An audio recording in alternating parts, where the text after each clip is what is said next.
Hello friends, மல்லி சீரியலில் நம்ம மல்லி வந்து வெண்பா இல்லைன்னு சொல்லிட்டு ரொம்பவே வருத்தத்தில் இருக்காங்க. ஆனாலுமே இந்த ராஜேஸ்வரி ஒரு பக்கம் நம்ம மல்லியை கஷ்டப்படுத்தி பார்க்கணும். இதாண்டா நம்மளோட சான்ஸு. இந்த மல்லியை வந்து இந்த வீட்டில் இருக்க விட்டோம்னா கண்டிப்பாக நம்ம வந்து இங்கே இருக்கவே முடியாது நிரந்தரமா அப்படின்னு சொல்லிட்டு என்ன செய்கிறாங்க இந்த ராஜேஸ்வரினா, கதிரேசனுக்கு கால் பண்ணி இந்த மாதிரி வந்து விஜயும் வந்து வெண்பா காணும் அப்படின்ற வருத்தத்தில் நான் ஆஃபீஸ்க்கே தங்கிடுறேன், நான் வீட்டுக்கே வரமாட்டேன் அப்படின்னு சொல்லிட்டான்.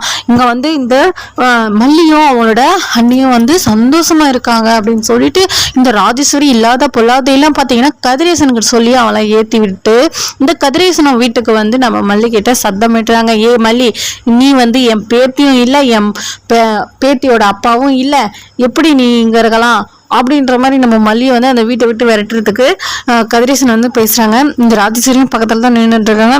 அப்பா எப்படின்னா வந்துட்டாச்சு, இப்போ இதுக்கப்புறம் வந்து மல்லியை வந்து இந்த வீட்டை விட்டு விரட்டினா போதும்டா சாமி அப்படின்ற மாதிரி தான் யோசிச்சுட்டு நின்றுட்டு இருக்காங்க. கண்டிப்பா வந்து இது நடக்க போறது இல்லை, நம்ம மல்லி வந்து இந்த வீட்டை விட்டு போக போறது இல்லை.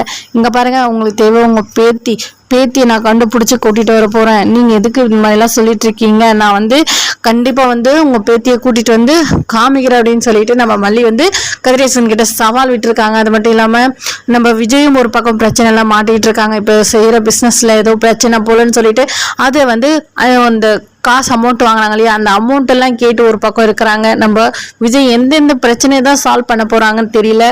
மறுபடியும் பிரச்சனைக்கு மேல பிரச்சனை நம்ம விஜய்க்கு வந்துகிட்டே இருக்கு. இருந்தாலும் அந்த சுச்சுவேஷன்ல கண்டிப்பா நம்ம விஜய்க்கு உதவி செய்வாங்க, கண்டிப்பா நடக்கும். இப்ப நம்ம மல்லியும் வந்து தீவிரமா இறங்கியாச்சு. வெண்பாவை கடத்தினது யாரு, அந்த லேடியோட போட்டோ வந்து நம்ம தீபன் வந்து வச்சிட்டு இருக்காரு. அந்த போட்டோவை எடுத்துட்டு வந்து நம்ம மல்லி கையில காமிக்கிறாங்க. இவங்க தான் வந்து நம்ம வெண்பாவை கடத்தினது இந்த லேடி தான் அப்படின்ற மாதிரி காமிக்கிறாங்க. நம்ம மல்லிக்கு பேர் எதிர்ச்சி, இந்த லேடியா கண்டிப்பா கூடிய சீக்கிரத்துல கண்டுபிடிச்சே ஆகுவேன் அப்படின்ற மாதிரி நம்ம மல்லியும் வந்து தீவிரமா களத்துல இறங்கியாச்சு. இதுக்கப்புறம் என்ன நடக்க போகுது, நம்ம வெண்பாவை கண்டுபிடிக்குவாங்களாம் இல்ல தீபிகாவும் ஒரு பக்கம் ரொம்ப சின்சியரா இருக்காங்க. நம்ம வெண்பா வந்து காணாம போனதுக்கு காரணமே தீபிகா அப்படின்றது கூடிய சீக்கிரத்துல தெரிய வரும்.